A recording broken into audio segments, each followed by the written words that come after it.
そらよっしゃ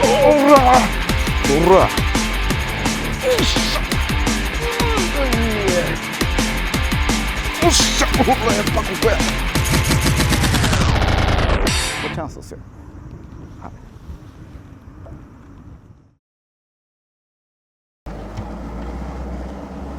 はい、今回の金券スタイルはですね、琵琶湖です。はい、釣れてないらしいです。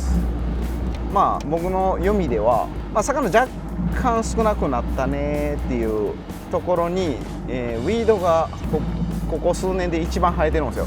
で単純に魚が散ってるっていうだけなんですけど、何をそんな騒いどんねんとぶっちゃけウィードの多すぎるタイミングでの釣り方っていうのはそれはそれであるんで、それを実践していければなと。ちょっと状況的にね、ちょうど今琵琶湖の基準予定水位っていうのはマイナス30センチになるんですよね。で今ちょうど多分今日で終わると思うんですけど、前回放流で水位をちょっと下げるタイミングなんですよ。これによって当然流れができて、で流れができてる間って前回放流の間ってウィード寝るじゃないですか。でぐんぐん伸ばされていくんですよ。で止まるとガーンって水面出るんで、この2日間でおそらく面白い変化が起こるんじゃないかなと。でとりあえずですね、最近一番釣れてるのが、ここです2馬力でええやんっていうとこです。キャッツ前。じゃあやっていきます。ホームページに爆笑ポイントすぐ目の前って書いてあるからね、ちょっとやってみましょう。ここもカナダも水面直下です。これね、ここカナダもと見せかけて結構部分で黒もやったりするんですけど、葉っぱのエッジがジャギジャギやと、これ黒もですね。でこの黒もの、エッジラインちょうど流れが通るギリギリのラインですね。で今ちょうどオゴトガの濁り若干入ってきてるんで、あんまエッジすぎると多分トップウォーター見つけてくれないんで、ちょい内側でトップを巻いてみます。リボクゼロ、もうヒートン抜けですこいつは。でちょっと大きい方と小さい方を作ったんですけど、今魚を浮かせたいんで大きい方でいきます。はい、前回の淡路島で使ってたのも大きい方で、ある程度こういうなびいてるとこの裏、前回のうちってね、前回イコール巻くみたいなイメージあるのがあながち間違ってなくて、言いようによっちゃウィードが痩せるじゃないですか。グーって流されて、で痩せると魚出やすくなるんで、単純にそれだけの話なんですよ。雨の降り始めが一番いいんで、昨日ちょっと大雨やったんで、昨日多分すごい釣れたはずなんですけど、今日はその後なのであまり良くないかも。このキャッツ前がいい理由っていうのはね、実はなんていうの、ウィード多い時ほどいいのは、アウトサイドエッジがすごい近いんですよ。もうすぐそこなんですよこれね。で幅がそんな広ないじゃないですか。ウィードフラットの当てやすいんですよ。単純にウィード多すぎる時って僕結構、ウィードを主体で考える時は、アクティバより北エリアがメインになることがほとんどです。はい、ウィード少ない時は逆に南で魚を追いかけるんですけど、結構フラットやとお魚散りすぎてようわからんことになってるんで、梅雨時期の間にちゃんと水動いてたじゃないですか。で青子があんま湧かなかったんで、その分光届いてウィードがしっかり伸びてるっていう状態で、ウィードって新しい水入った時の方がガッと急成長するんで、それが去年なかったからインサイドほとんど生えてなくて、か弱いウィードしかなかったところにとどめの台風やったんですけど、今年はちゃんと根強い、ちゃんとシェードのあるウィードなので、去年とは意味合いが全く違います。インサイド側カナダモが優勢になってるんで、当然インサイド側の水がろ過されますよね、大きなウィードに。インサイドクリアですよね。魚いますよね。そう大きい川にあんまりベイトがたまらない。はい、というわけで釣りを変えます。風吹きすぎです。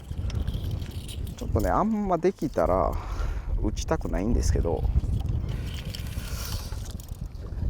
よいしょよいしょ、とこだけ取っていきます。パワーフラッターの、8分の5オンスビフテキですね。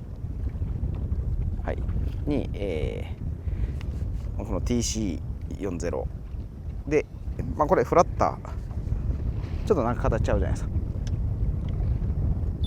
ちょっとちゃうんですよ。この手取ってます。琵琶湖の場合6月7月とか魚浮いてたら結構ペロペロペロペロって落とした方が反応出るんですけど、魚浮き気味やったりとか、この時期結構もうストーンっていかないと見切られちゃうんで、もうこの手は切ってもうブンみたいな感じですね。はい、スローダウンすると大体釣れないです。もうそこまでストーンって落としきるイメージですね。これで、体もドームマット両方打っていきます。もう秋ぐらいになってくるとね、アオミドロは毛嫌いする対象じゃないので、むしろカバー濃くなるというイメージですね。昔はね言ったら1オンステキサスみたいなバレットウェイトやったんですけど、結局普通のバレットウェイトやとこう三角形つくじゃないですか。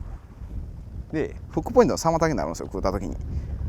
でビフ的に関しては食ってフッキングの時にこれどっちかに転がってくれるから、フックポイントが立つ率が圧倒的に高いっていうのが1点と、あとはボトムまでフォール姿勢を崩さずにストーンって落ちてくれるんですよ。引き込む力が強いんで。なんで途中でスローダウンしないで、かつどうしてもなんていうの、いわゆるリーダーレスダウンショット的なものだとほんまに濃いカバン抜いてくるときに引っかかっちゃうんで、僕はもう基本打つときはこれです。ビフ的ででかい魚ほどフロロやと20ポンド前でも切れるんで、なんで僕はもう P です。もうラインで見切るぐらいだからもうおらんと認定します。僕はここね、ちょうどリーザーあるでしょ。でハードボトムなんですよ、そこまで。でこれ今笹場もいわゆるみんなが言うエビもねがここ生えてるのは砂なんですよ。でそのエッジ部分だけカナダモが生えてるのはこれちょうどブレイクの下にある泥ね。でこれ沿いにこう幅3、4メーターのカナダモドーム、水面出かけのやつねがブワーって並んでるんですよ。およそ30メーターぐらい。でこれぐらい絞れるとこを打たなあかんんですよ、移動するとき。もう基本ね、僕の中で一番 NG はフラット以外です。やるべきとこはどうやったら効率を上げれるかをこのエリアの中から絞っていかなダメなんで、今ここやったらちょっと水クリアなんで、ちょうどもうこのカナダモフィルターを通されてここからこう出てくるんですよ、バンドの外側に。一番水がきれいになりきって流れ本流の水とドーンとここから合流しますせーっていうところで、ここやったらだって打つのにそんなに時間かからへんでしょ。こうなるべく糸吹け出す、ね、こうスプール回して落とすとププーですわ。多分おるんですけどね、ここもう今水通ってるからもうベイト湧いてますさ。ちょっとここね8分の5やったら入りづらいんでも1オンスにしちゃいます。28グラムやったっけ、28ですよね、1オンス。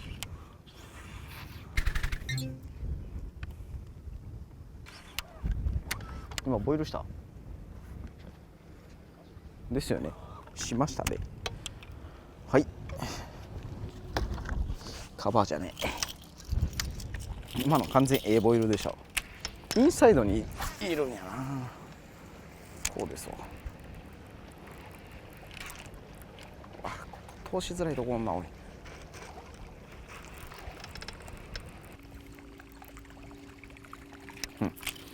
ただのボイルでしたね。迷走してます。こっちちゃうな、1オンスの方で打とう。瞑想の秋、どこかな。ここあかんかったら晩作尽きるな。でも風ちょっとマシになってきましたよね。ってことは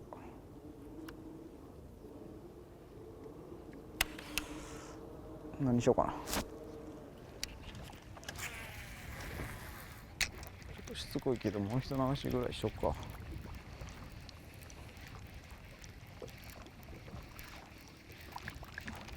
インサイドでボイルしすぎちゃう。あれ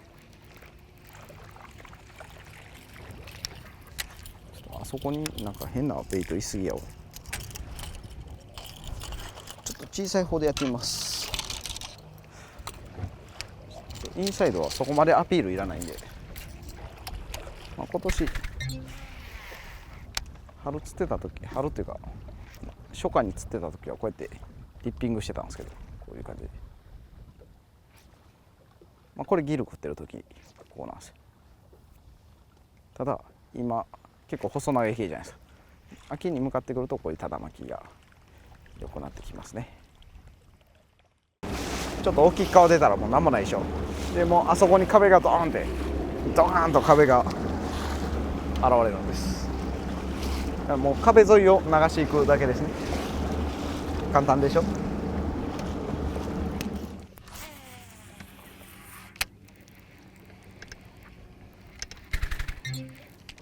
出た。乗ってるか。よし。ちっちゃいんかこれ。分からへんけど。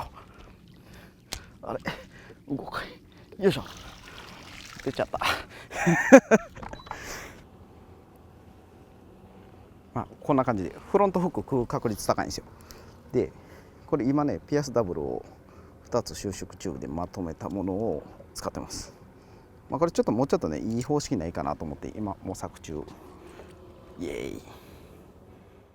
ーイ。もう出る気しかせえへん。ウィードこうなんかこれしか投げる気なくしてくるのがね、このルアーの怖いところでワクワクしちゃうんですよね。通しにくいけど頑張ってここ通したい。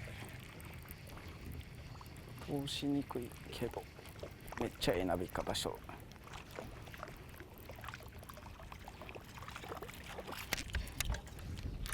望むところだ。おお今出たのにくっそ巻き始めジャバーンでした。見ました？知ってた？僕見てないです軽なったもんな。弾かれるの珍しいな。めったにないんですけどね。もう一回行ってみようか。出るやんか。もうなんかこれ以外やる気なくしてきたマジで。あ、ええよ。どうぞ。でかかったっす。あで出直した。まあまあ悪くなかったやんか。2回出ました。2回出ました。よいしょ。うい2回出ました。よっぽどらしいです。釣れるやんでやこうい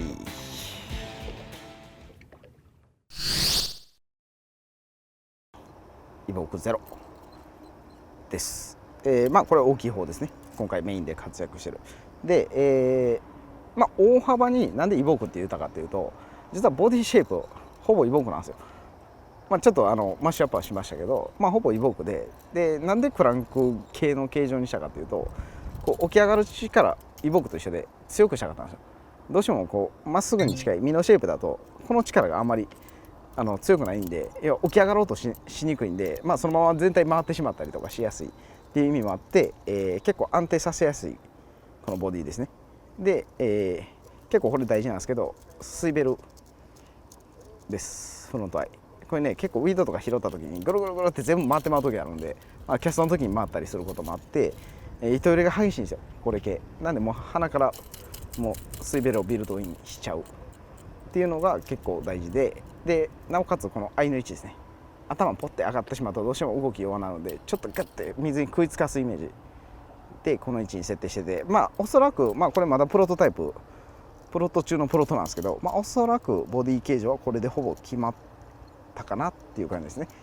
で、まあ、最大の肝はもうこの金属音です。このキュルキュル回る時の金属音。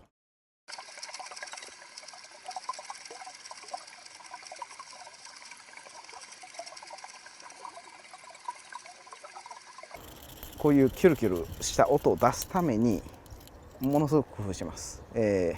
まあ、ペラの形状もそうなんですけど、穴位置から通し方から、いろいろ試して、実はもうこれ去年から散々いろいろ試してるんですよ、実調を重ねながら。で、まあ、結構いい当たりついてきたなっていう状態になってて、どうしてもまあスクラッチ音が強いんで、まあ、削れてくるようになってるんですよね。これももうだいぶ削れてるの分かりますよね。こっち側に比べると結構削れてくるんで、これが取り替えできるように、ヒートも採用してて、削れて替え時やなっていう時はこれごと変えれるようにっていうのが今のところベストセッティングかなと思ってます。僕の経験上これ系自体が、スモールはねたまにこう後ろ側プチャって器用に噛んでくる時あるんですけど、もうラージの場合はほぼ食うやつこっち側です。ガバーンって。ただ結構バレやすいんですよ実はこれ系。ノリ悪かったりとかすることが経験上非常にあって、なんとかならんかなっていう時に、いじいじして思いついたのがこいつ4本針、これすごい重要です。スイベルボディ側につけてるんやけど、フック側につける可能性もあって、結局ね回る、なおかつこう先2本どう触っても絶対針先どっかに入るんですよ。でなおかつかかってしまったらボディこうやってぐるぐる回ってもうずっと魚このままなんで、基本的にもうエンドレスです。もうバレないですっていう状態になるんで、キャッチ率は非常に高いと。今これね現状はピアスダブルを背中合わせにして収縮チューブで留めてるだけのものなんですけど、針もこれに合わせたものを開発しようということで、今流儀で開発中です。結構4本針ってね従来昔の針の構造やとどうしても刺さり悪いって印象あったんですけど、もう僕の感覚を言うとぶっちゃけ今のこの TC コード乗ってると、変わらんす刺さりますむっちゃくちゃ。で魚のダメージ大丈夫って言われるんですけど、トリプルより浅く拾います。なんでダメージ面では僕はもうぶっちゃけトリプルロックより優しいと思ってます。まだまだいろいろ微調整すると思いますけど、大まかにはこんだけ釣れたらもうこれでええやんって思うとこもあるんで、なるべく早くお届けできるように頑張ります。はい、小さい方が先か大きい方が先かまだ分からんです。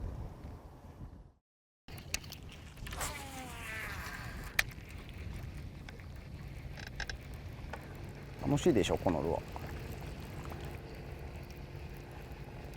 ーの淡路であんな早くに出たマグリじゃなかったの分かってもらいました。ちょっと淡路で出るかもしれないですね。いやでかないっつって。じゃああと1投やったら移動します。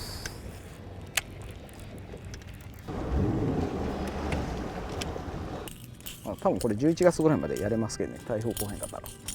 今年のビード多分根強いんで残ってまいよろす。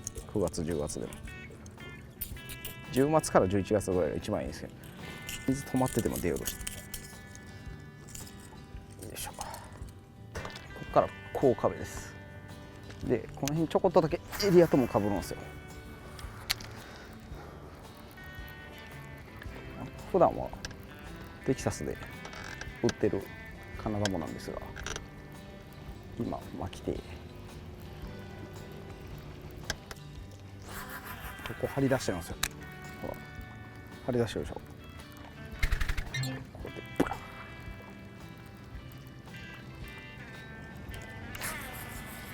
取り時ですね。あれでもまぐれやったんちゃいます？な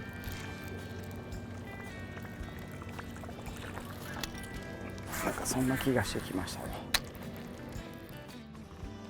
ここあかんかったら北上していきます。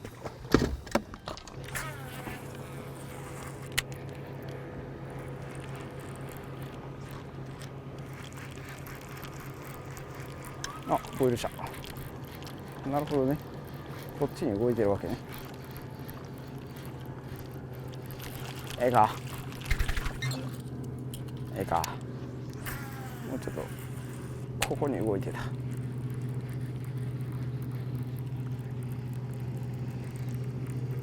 乗り越えれ。あーくそ。オッケー。これ。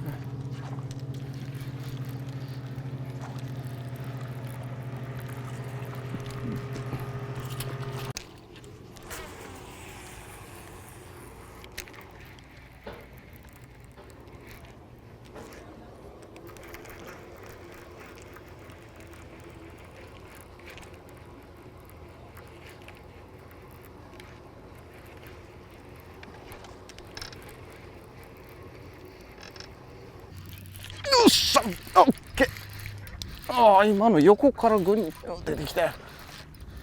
見た。よいしょ。おーい、ちょっとサイズアップした。ここすごいな。よいしょ。これ50ぐらいあるんじゃん。ほらガジャープ。なんかね、朝一より徐々に魚手かなっていくはず。もうちょいやってみますね。なかなか出へんけど。50、51か。50アップですね。はい。じゃあここちょっと抜けてるんですよ。ここで、こっから岬になるなのところ根元ヒューって通してきたら簡単でしょ。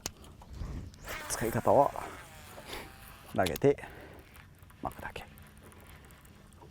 横へは前半こうちょっと立てといて、ちょっと手前来たなーってなったらこう徐々に竿を寝かしていくとより良いスプラッシュを維持できます。こういう感じでね。おやってる。ここ当たりやで、多分ハス入っとるそう。こ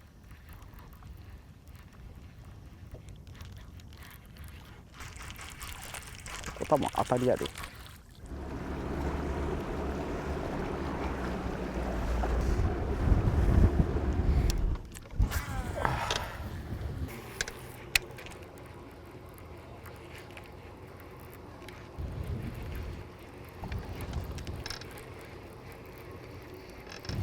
よっしゃ、今のはド派手やったね。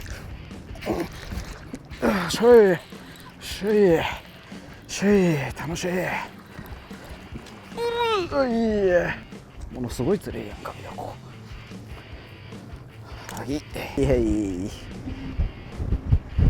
はい、もうこれしかやる気なくしたわ。出るもの綺麗にジャスト50タッチです。はい、オンラインあれすぎじゃない。ここ行っちゃってるとこ、ここだけ色違うでしょ。茶色いでしょ。でも荒れすぎです今。さすがに風浦行かなあかん気がしてる。まっすぐにしながらね。なんかえらい柔らかいぞ。なんかえらい柔らかないですか。怖ないですかこれ。折れる。はい折れた。ね、危ないでしょ。取り戻ります。オペラ後で使おう。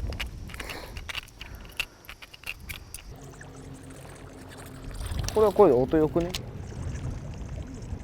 こっちの方がええやん。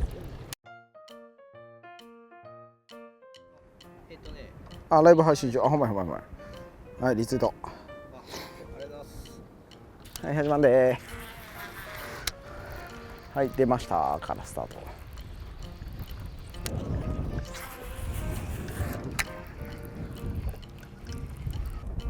リールのギア比、これ何やったっけ。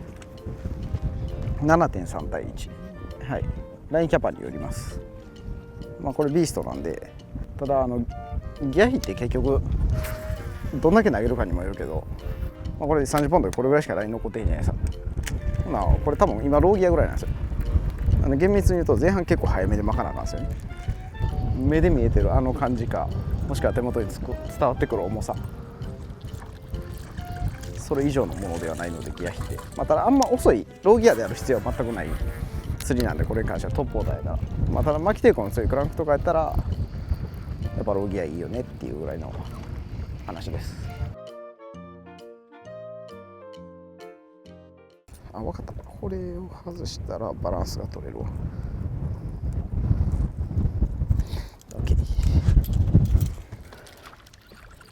OK、これだけの話。ほら音変わったでしょ。ちょうどミオ筋のね中だけ今年ボーンって金玉生えてるんですよ。結局上は浅い側は砂地じゃないですか。だから主に笹場もなんやけど、このミオ筋の中は結構泥が堆積しやすいんで、そこに金玉が根強く生えるという、そういう作りなんですね。でその金玉がちょっとなびいてグッて痩せるじゃないですか。そしたらその裏側にピタッてついてるイメージはね。でここちょうど目安にエンド部分なんですけど、ここでバーンって出たら多分でかいです。一応適当ちゃうねんね。ちょっとそこのあまりに良さげなとこだけテキサスを打っていきます。あれは打たなそうや。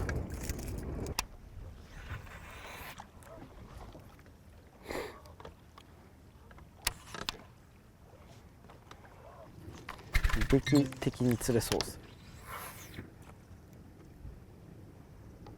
でもアウトサイドも帯入ってんな。ちょっとあっち側トップで流します。あんまベイトっ気がない。移動しましょう。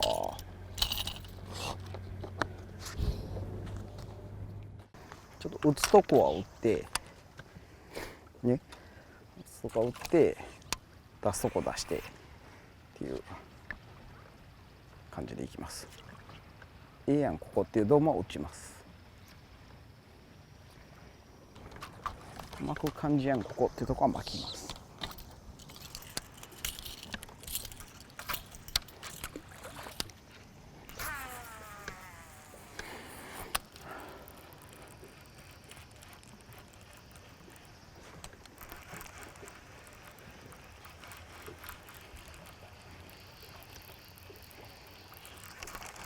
わかります？そこ V の字に V で生えてないところのその V に沿って魚が上がっていくんですね。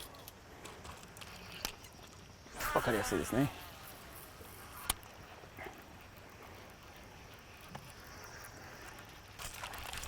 打ちたい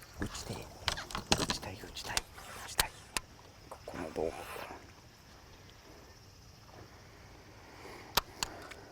ヘビロテですわ。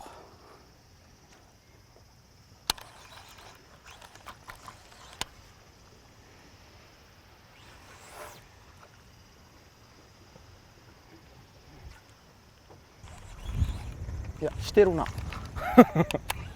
ごめんなさい、こんなんやってる場合じゃなかったっすしてます。いろんなとこでしてます。上ですわこれ完全に。今日は上の日です。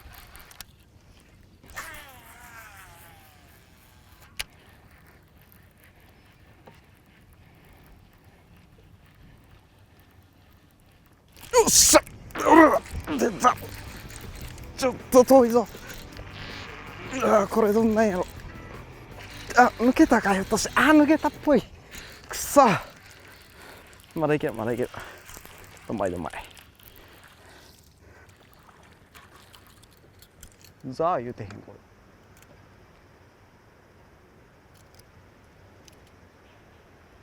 気のせい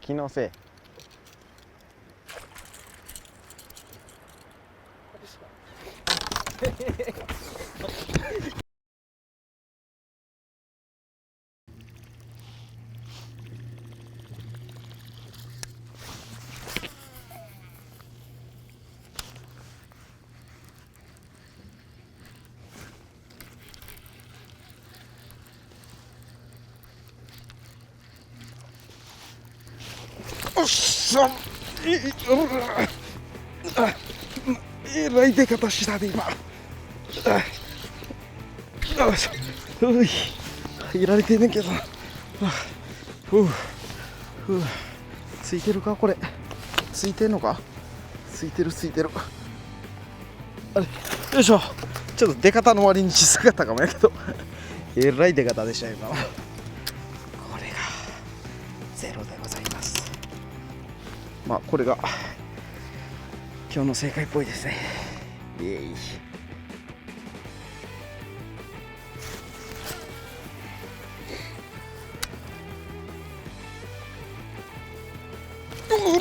よっしゃ出た。どんなサイズや。よしこのままかい緩めたらあかんねんでこれ。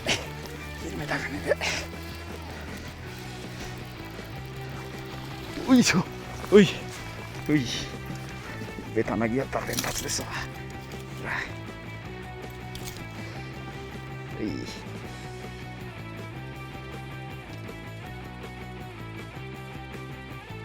まあ今日はちょっともうあえて絞り込んで釣りにかかってみました。いつまでこの全開放流パターン楽しめるかわからんってことで、まあ今日のキーは、まあベイトは当然なんですけど、やっぱちょっとこうガッて倒れてるベイトですね。でヒュッて尖ってて、こうなんていうの、もうここで餌追い込むよみたいな条件のところですね。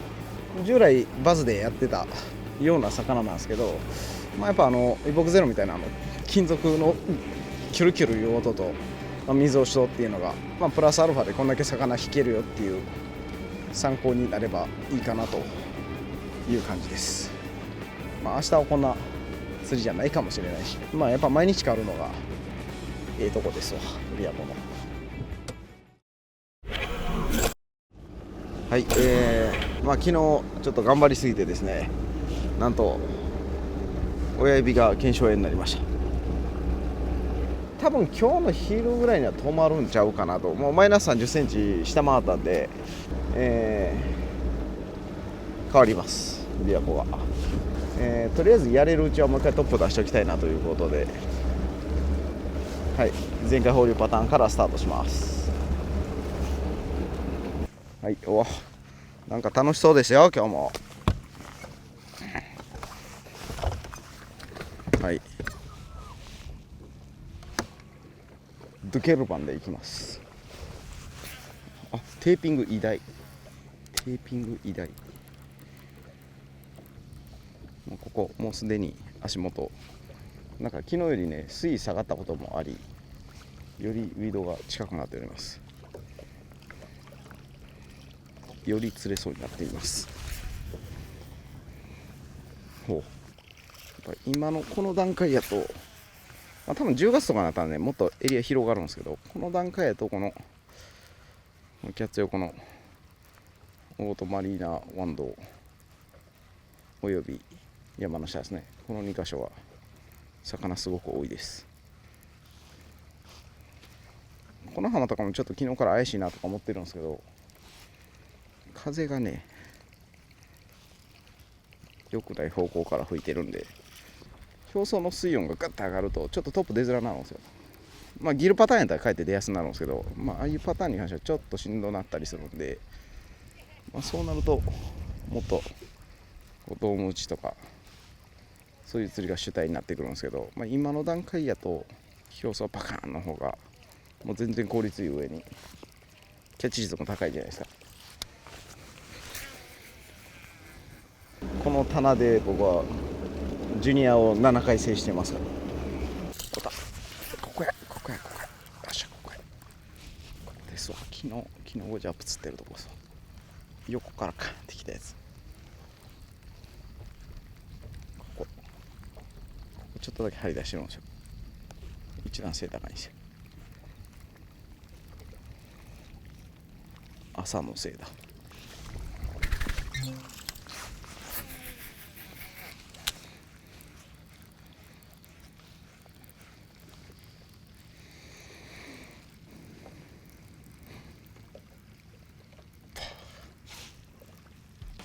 よっしゃ、ほらやっぱここや、やっぱここやで。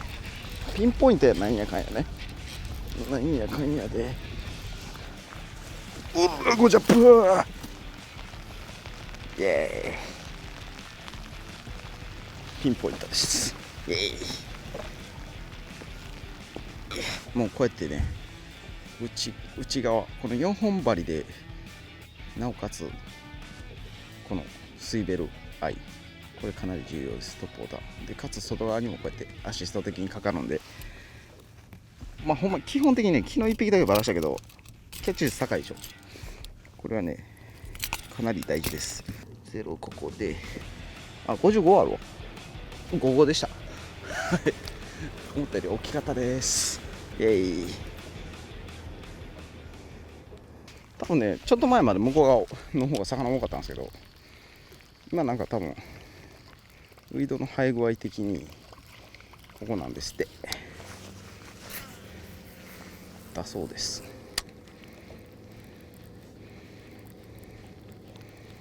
ここがね一番ノースエンド北端でしょうね。要は流れの当たり始めにいっちゃんでかいのいると、この目に見える柱の中で一番なんていうの、捕食しやすい場所ということなのではないでしょうか。はい、多分ね、もう一個言っておくとね、こんだけウィードが多いときはね、攻略法を一つ教えます。魚探見ない。はい見たらわかるやんっていうところを探しましょう。はい、ベタベタ。思ったより荒れてなかったわ。うわ、ええやんかこの浜。ちょっとここはね、若干ギル絡むような気がするので、基本同じイボクゼロなんですけど、小さい方を使います。で、小さい方でリッピングです。ただ巻きじゃなくてシャバシャバね、これやるように今ね、一撃ソレイルの30ポンド、ナイロンの30ですを巻いております。で、こう落としてピシュピシュピシュっていうイメージです。7月ぐらいもね、結構イボクゼロで釣ってたんですけど、その時はこの小さい方でこのリッピングがメインでございました。だいぶミニの方おとなしいでしょ。かわいいでしょ。なんかいた。あゆ入ってんじゃんこれ。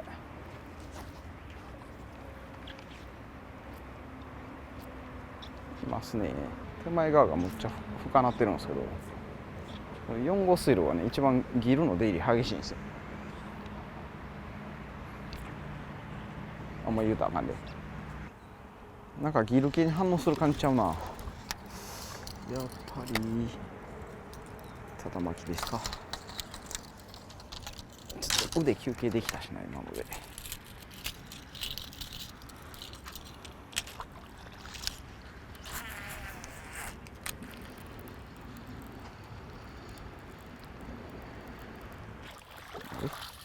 あれちょっとあんまりにデラックスなんで売っときます。おらんわけない。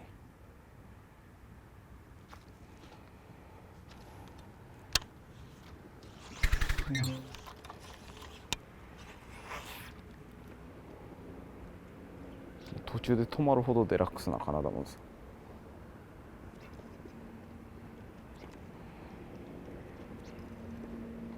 でもいないんですよ。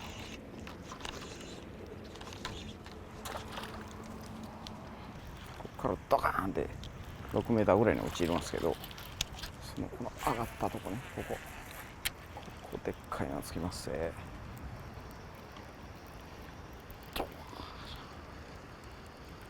こ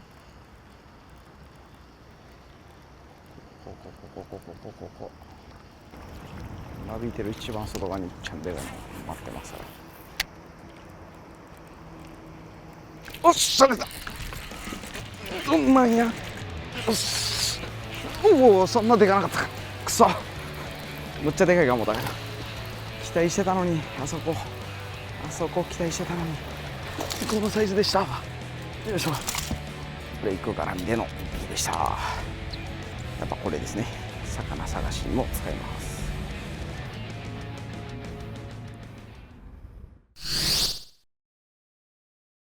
というわけで今回圧倒的にこいつですね、イボクゼロ、はい、活躍しております。ぶっちゃけね、先週までこんなんじゃなかったんですよ。前回フォリオ始まってちょっと落ち着いて、今もうすごいいいタイミングだと思うんですよね。でちょっと秋っぽくこう水温が下がってきつつあるんで、あるかなっていうのに思ってたんですけど、思った以上に釣れています。で一応このゼロも実はまだね、僕迷いがあるんですよ。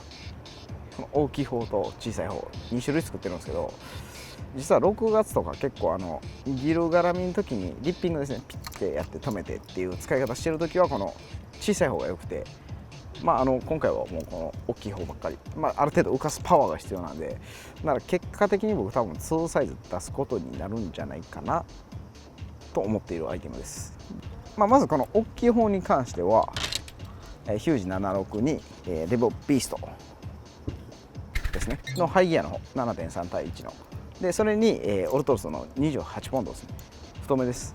なんで太め巻いてるかっていうと、細い意味ないから全く。だってもうそもそも巻いてる最中ラインほとんど水の外なんで、結構ごしゃごしゃのところやっぱ通していきたいっていうか、なんていうの、ウィードガーンなびいて出て潜り込んだとこ合わせてでしっかり強引にやりたいんで、そういう意味もあって結構もうゴチゴチのタックルですね。で、ハンドルはこのトリプルフィンガーですね。結構ファイト時多分見てもらったら分かる、かなり強引にいってたんで、それぐらいいかないとこうなびいてるウィードの裏に入っちゃったみたいな魚浮かせれないんで、かなりパワフルなセッティングでいってます。小さい方ね、これはもうちょっと上でも軽いんでスムーズに飛ばしたいっていう意味もあって、ブラック10です。リールはでサワーブッシュバイパーで、こっちの場合はちょっとギルパターンに絡んだ時にステイも入れたいんで、どうしてもフロロ巻いてるとね、ステイ中にライン沈んじゃって次リッピングするときに、それがいいこともあるんですけど、風が吹いてたりすると、今そんなに沈めなくていいかなっていう、そういう印象なんで、もうあえてナイロン巻いてます。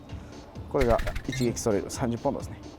この2種類を、使い分けていくっていう感じで、今日はもうただ巻きの方が優勢なんで、このデカさで浮かせていくイメージですね。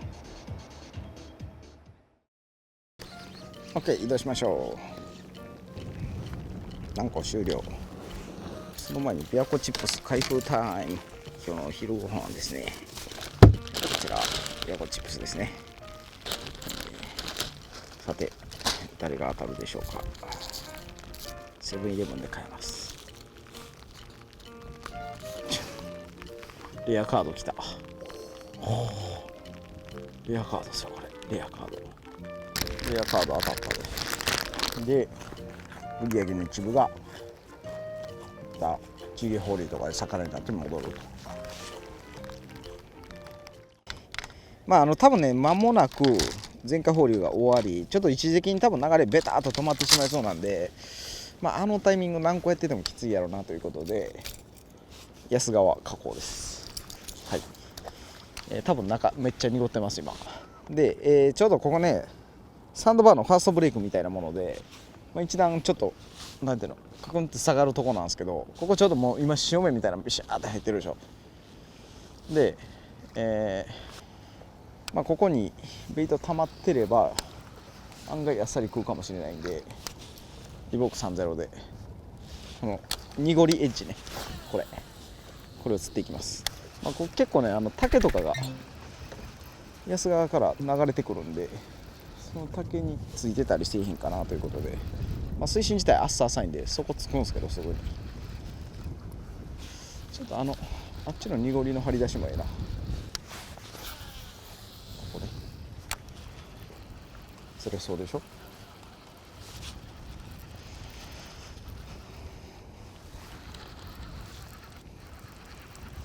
吉川港の三筋差し掛かってんな。ちょっと三筋周りもやっとこう。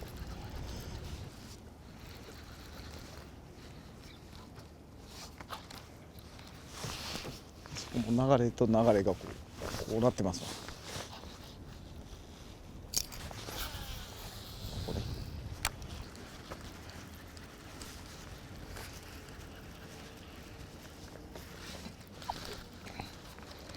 てってれー。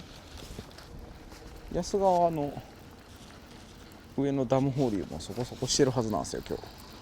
上多分ちゃんとに流れあるんで、流量にしてこう9トンとかなんですけど、ですね、激流です。我慢できなくなって安川に上がってきました。めっちゃいい感じで流れ効いてます。めっちゃいい感じに濁ってます。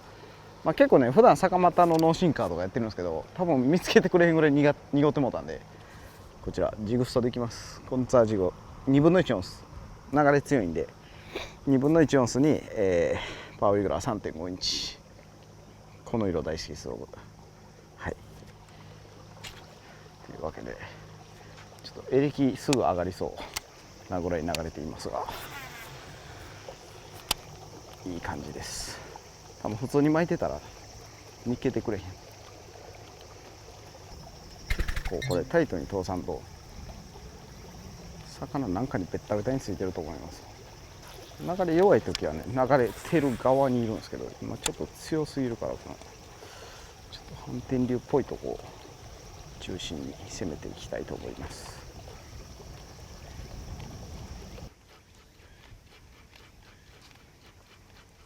流しすぎちゃうこれなもの。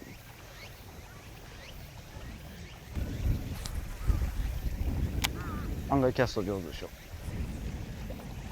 そうなんです。ユーラ 3.5 は後ろ側が結構重なってるから入りやすいんですよ。実はこのためです。こういうところにスポッと入れる。こういうとこね、こういうとこ入れてこうちょんちょんちょんちょんちょんちょんちょんドーンでさ、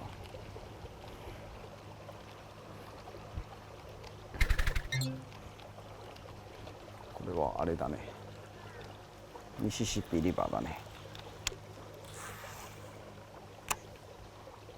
逆サイ 100% 止まれへんやんあれ。今日一出ましたね。ただの激流やがな。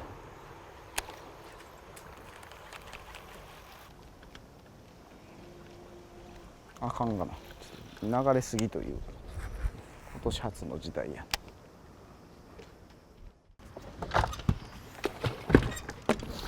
そろそ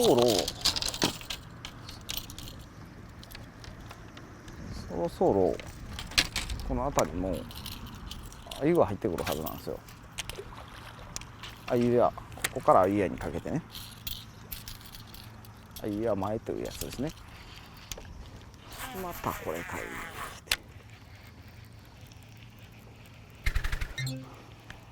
何や言うとあいつこれや。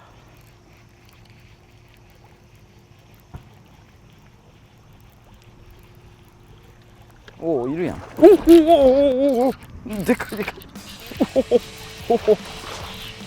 おそらほら、おおいるやん。トイレ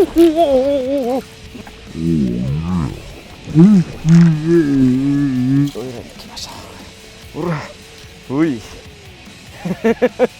今なんかベイトおるやんと思ったらドカーンって丸。川の中じゃなくて多分外やね今日は。逆に多分普段こういうやつが沖で餌食ってるようなやつは多分差し来てるんで、これチャンスですよ。はい、56センチ56センチ。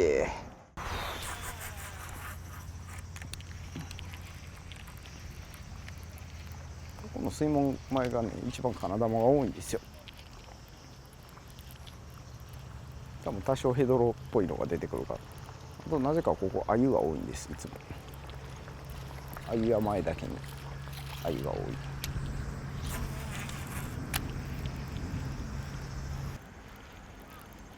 まぐれやだなあれね。ラフォーレユだからね。マリオット前ね。マリオッツやばないっす雰囲気。なぜここが張り出しているかと言いますとですね、はい、説明しましょう。この張り出しはですね、安川の旧安川南流跡ですね。勉強になったでしょ。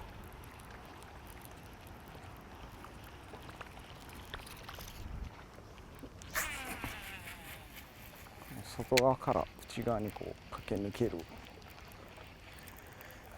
ハスを演出しています。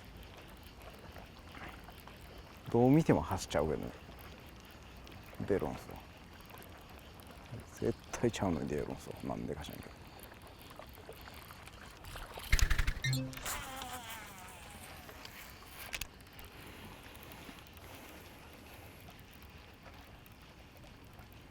普通、おっしゃ出た。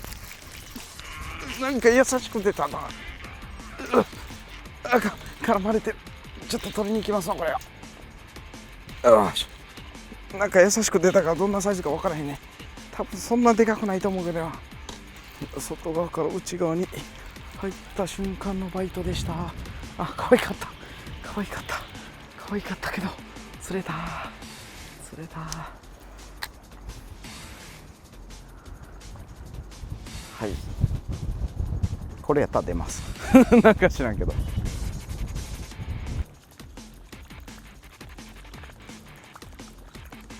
はい、お疲れ様でした。前回放流で水の動きができの水温ぐっと下がって、表層まで魚が浮いてくるようになりのということで、秋もこんな感じになると思います。はい、お疲れ様でした。